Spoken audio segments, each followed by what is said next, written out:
Heads up, this podcast isn't therapy. It's bold, blunt, and irreverent, but it's not a substitute for professional help. Full disclaimer is in the blurb below. Okay, as we begin Sex Without Soul Part 2, we'll pick up where we left off, and the next topic that I'll be discussing is revenge sex. So this is essentially where you say to yourself, I'll hurt you by hurting myself in someone else's bed. You think it's power, it's not, it's unresolved rage with lube. This is the Olympic sport of pretending you're over someone while secretly hoping they're watching and spiraling. The goal is to make them jealous. The result is that you feel hollow and they feel nothing. And some poor stranger thinks they had a great night. You don't want sex, you want vindication. And here's the kicker. If your orgasm is just a smoke signal to your ex, you're not winning, you're signaling grave distress. Watch me fake empowerment while emotionally self-harming in someone else's sheets. That's essentially what you're saying. Let's not lie to ourselves. This isn't about fun, it's about leverage. It's the internal scream of, you hurt me and now I'm going to prove you lost something. So you post the thirst trap. You text someone vaguely attractive whose name you can't quite remember. You light the match and you call it freedom. But psychodynamically, this is displaced aggression mixed with unprocessed grief, stirred into your cortisol system like a Molotov cocktail. You don't want sex, you want a reaction. You want them to hurt, or to miss you, or panic, or God forbid show up at your door and confess everything. Instead, you get silence and a hangover and a really sinking feeling that you just made yourself available to someone you wouldn't let house sit a budgie. So what's really going on? You're using someone else's body to try and regulate your rage. You're trying to bypass heartbreak with a performance of indifference, and you're chasing closure through climax and it never delivers. And deep down, you're hoping pain can be seduced into disappearing. So why it doesn't work? Because your ex isn't watching, because the new person thinks you're into them, and because revenge that costs your dignity isn't revenge. It's time to reflect, it's time to go deep, and it's time to take a break from dating and to allow yourself to grieve. And then we have validation-seeking sex. AKA, do you think I'm enough now? Oh, what if I take my clothes off? This one isn't about desire, this is about doubt. This is the sex you have, not because you're turned on, but because you're turned down, somewhere inside. It's not lust, it's loneliness. You're not craving a body, you're craving a mirror. You need to feel wanted, you need to feel seen. You need someone to look at you and think, God, I'd do anything for a taste of that. Because for a moment, in their eyes, you exist again. And maybe, just maybe, that means you're okay. So this is one of the most common and misunderstood reasons people have sex. It's often rooted in chronic self-doubt or a long history of conditional worth. They feel they need to be sexy, to be wanted, and to be valuable. Underneath, there's usually some version of, if I'm desirable, I must be lovable. If I'm good in bed, they'll stay. If I can blow their mind, maybe I won't have to show them my heart. It's attachment anxiety channeled through choreography. You're not performing for pleasure, you're performing for approval. You want praise more than the orgasm, and you want closeness, but you settle for attention. And afterwards, the high fades, the crash hits, and you're left wondering if they saw anything of you at all, or just the image you created to be worthy of being touched. It basically looks like this. You flirt harder when you're feeling low. You initiate sex when you're feeling unattractive, unchosen, or invisible. You chase emotionally unavailable people because the win feels more intoxicating. You feel powerful when someone wants you, and like nothing when they don't. You have sex and immediately analyze whether you are good enough. You scroll afterwards, waiting for praise. You've used orgasms to distract yourself from shame. You've dressed up your ache in lingerie and called it confidence. So the real fallout of validation sex is that it always leaves you with more questions than answers. Sure, you think the illusion of it feeling like a win at first is there, but you end up wondering, did they want you, or just the version you served up? Did you enjoy that, or did you just endure it in exchange for feeling chosen? And you will wonder why you felt so exposed when they leave, even though you agreed to absolutely everything. And worst of all, it reinforces the lie that your worth is negotiable, that your value is defined by who wants you, that the only way to feel good is to be seen through someone else's hunger. But hunger isn't love, and being desired is not the same as being cherished, and no amount of being wanted will ever silence the ache of feeling unworthy. So why might you want to actually look at this? Because every time you use sex as a self-esteem patch, you widen the wound. Because real validation, when you crave it, won't come from their hands, it'll come from your own spine, inside of you. Because someone can want your body and never once meet your soul, and because no orgasm will ever be strong enough to heal a broken sense of self. Essentially, when you use sex to feel like someone, you almost always wake up feeling like no one. And next we have emotionally detached relationships. So these are relationships where you have sex, you just don't know if you actually love or like the person. This one isn't explosive, it's eroding. It doesn't just burn you alive, it just slowly starves your nervous system of nourishment while everything looks fine on the outside. You're in a relationship, you're technically having sex, but somewhere along the way the emotional current dropped out, and now it's just repetition. The conversations are shallow, the eye contact is rare, the sex feels like maintenance. You're going through the motions, trying not to notice that your soul hasn't been in the room for months. And worse, neither of you wants to name it, because naming it might ruin the quiet contract you've both signed. Let's pretend this is still working, so we don't have to deal with what it means if it isn't. So what's actually happening? This is the psychodynamic equivalent of living with a roommate you once loved, but now you both just exchange bodily fluids and mutual avoidance. The sex still happens, but it's more about habit than hunger. You're not making love, you're marking time. You're staying physically tethered while emotionally estranged. Often, this dynamic shows up when one or both partners are conflict avoidant. There's been a major rupture that was never ever addressed, and intimacy has been too vulnerable, so detachment becomes safer. The relationship has actually shifted into a caretaking or performance model. And you equate sex with obligation, not desire. And so if you give your body, you do it, yes. But you become numb. Because it feels easier to comply than to confront. It's easier to submit than to speak, and easier to play the role than to break the frame. And what exactly does this feel like? Where you're touched but never met, you fake enjoyment just to keep the peace. You feel lonelier after sex than before. You look away during. You fantasize not about others, but about being alone and not having to do this anymore. Your body completely stops responding and you wonder, what's wrong with me? There's nothing wrong with you. Your body is just tired of pretending. And why does this matter? Because sex without emotional safety is a form of depletion. Because disconnection in bed is often a symptom of disconnection everywhere else. Because saying yes when you're numb rewires your nervous system to stop trusting your aliveness.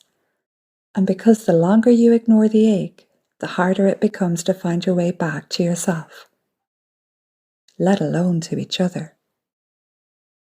When you stay in a bed where you're not really seen, you start disappearing in slow motion, one yes at a time. Okay, and now we come to faking a relationship for sex. This one essentially says, I'll pretend I care if it gets me laid. And you'll pretend you believe me because you need to. This one's a slow, seductive form of emotional fraud. It's the bait and switch of modern intimacy. Perform commitment, extract sex, vanish emotionally once satisfied.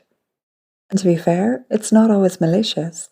Sometimes it's strategic, sometimes it's survival, sometimes it's a trauma pattern playing out with impeccable charm. But here's the truth.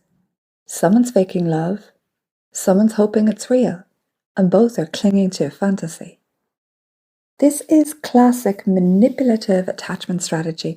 It often emerges in people who don't believe they can be chosen honestly, so they manufacture connection to gain access. They say the right things, they mirror your values, they express just enough vulnerability to pass as sincere. They curate a version of themselves that sounds like partnership, but feels like contradiction.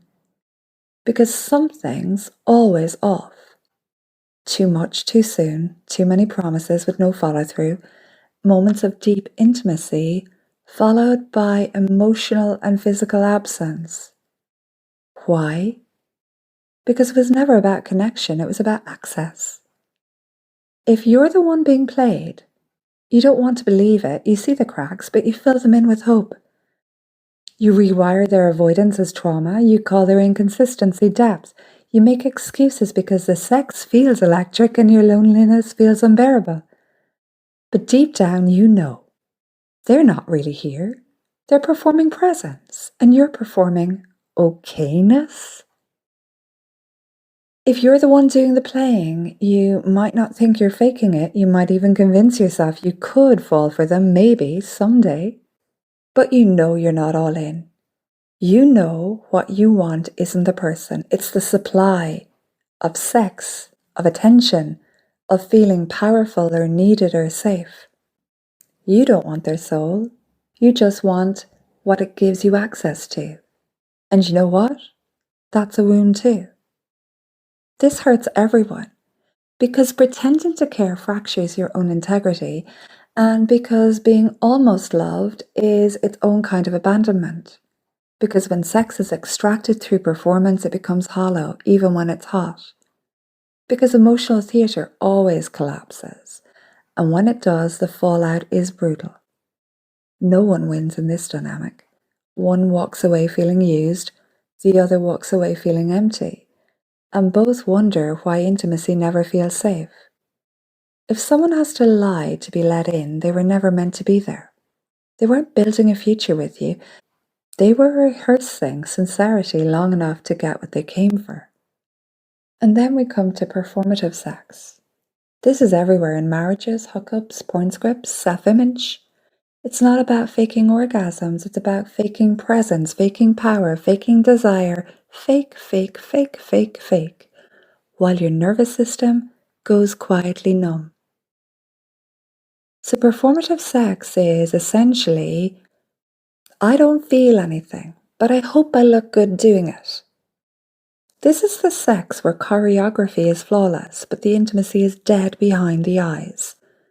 Moans at the right time, moves copied from porn, or past praise, facial expressions that suggest a rapture, but internally, you're managing, performing, curating, surviving. Not feeling, not syncing, not connecting. This is a theatre production, and you're both the cast and the stage. And what's actually happening here? Performative sex is what happens when your sense of self-worth is fused to performance. It's rooted in the belief, if I'm good at this, I'll be wanted. If I'm wanted, I'll be safe. If I'm safe, maybe I'll be loved. This is not about sensuality, it's about control. Control of image, control of outcome, control of rejection. Because if they're amazed by your sexual prowess, maybe they won't notice that you've never felt safe being real in bed. Maybe they'll stay. Maybe they won't leave like the others did when you stopped dazzling. And so you give them a show. You peacock, you arch, you breathe, you improvise, and your soul watches from the rafters thinking, we're doing this again, huh? And it shows up in various different ways. One, you could be hyper-focused on how you look instead of how you feel. Two, you try to blow their mind, not out of desire, but fear of not being good enough. Three, you fake orgasms to avoid awkwardness or disappointing them or actual communication. Four, you completely dissociate but still hit your marks like a well-rehearsed actor. Five, you feel powerful during, but weirdly deflated, flat, and irritable afterwards. And finally, six, you keep score. How long it lasted, how impressed they were, whether they said anything validating. Men and women do this equally, especially those who've been socialized to equate sexual performance with identity. If the erection is good and the partner finishes, then he's worthy. If not, the collapse is existential. And the cost of this? Well, performative sex shuts down the nervous system. It disconnects you from your own pleasure, it confuses approval with intimacy, and it turns sex into a test you must pass, instead of an experience you can melt into. Over time, it leads to body disconnection, sexual resentment, emotional fatigue, and a growing fear of being seen without the mask. Because here's the hidden grief. You don't know who you'd be in bed if you weren't performing. So if sex becomes something you do rather than something you feel, you lose access to your own aliveness. Because being admired isn't the same as being met. Because turning yourself into a porn star, a sex god, a tantric wizard might impress them, but it won't soothe your soul. And because you deserve a sexuality that includes you, not just the role you play for others. When sex becomes a performance, you stop actually participating and you start disappearing within your own body. So now I'll move on to sex as escape, where pleasure becomes painkiller and intimacy becomes anesthetic. This can be tender and terrifying. It's not loud like revenge sex. It's not shiny like performative sex. It's quiet, compulsive, and often mislabeled as just blowing off steam. But what it really is avoidance dressed up as intimacy. So when it comes to sex as escape, the person doesn't want connection, they want relief. Let's tell the truth. There's a kind of sex that doesn't come from desire. It comes from dysregulation, from heartbreak, from overstimulation, from that sharp, unnameable ache in the chest you can't quite get under. You're not chasing intimacy, you're fleeing yourself. Sex becomes a psychoactive substance, the most socially accepted one out there. No judgment, just observation. This is not about closeness, it's about sedation. So this is what therapists call regulation via override. When we use external stimuli to suppress internal overwhelm. The person isn't a person, they're a valve. And you're not engaging with your body to feel more, you're engaging to feel less. In that moment, sex becomes a kind of emotional anesthesia, not because you're broken, but because you're under-resourced. You don't have the scaffolding to hold what's arising, so you hand it to the moment, to the body, to the sensation. It's not sexual freedom, it's nervous system triage. And this shows up everywhere.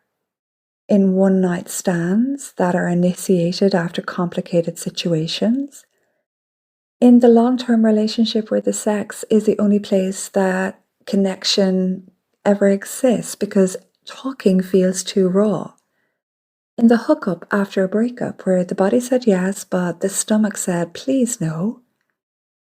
And in the long-term relationships where there's no shared emotional intimacy anymore, but regular sex to numb the tension. It's also in the quiet sexual addiction that never looks like addiction because it's consensual. And it's present in the self-soothing masturbation session that ends in self-loathing. And it's also found in trauma survivors who confuse arousal with safety because that's how they first learned to cope. And it's also found in people with high sexual charisma but no ability to stay still with their own feelings.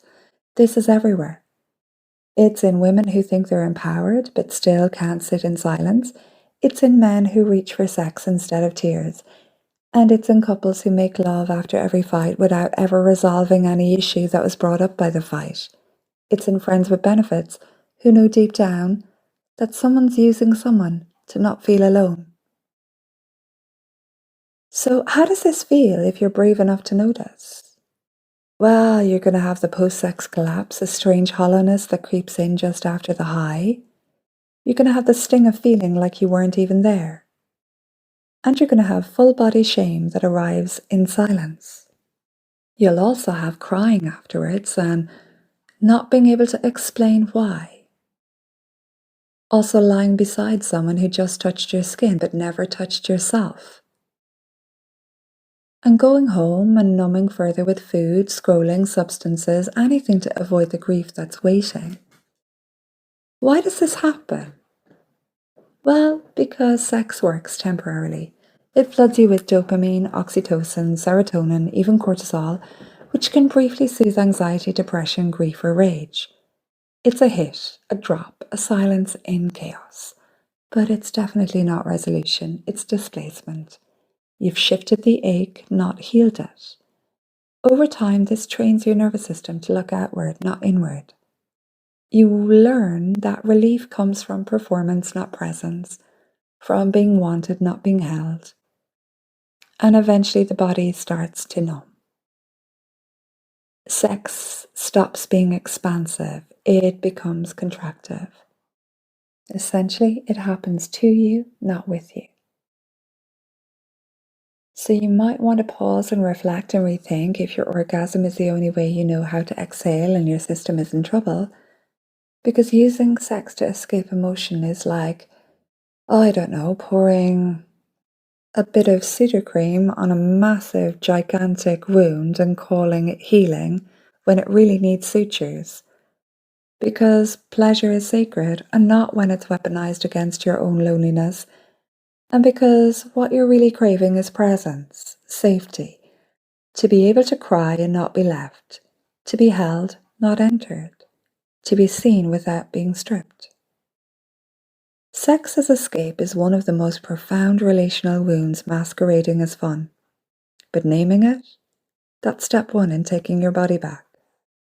If you keep using sex to run from yourself, one day you'll very much wake up feeling untouched and hollow by every touch you've ever had while your skin crawls. It's like wandering into a desert, a kind of silent erosion that leaves two people touching absolutely nothing but routine and resentment.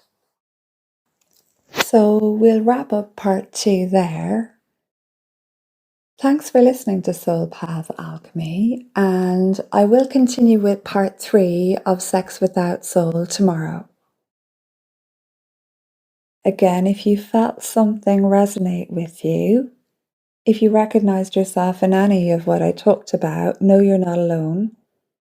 And if this episode spoke to something unspoken in you, share it with someone who might need it too.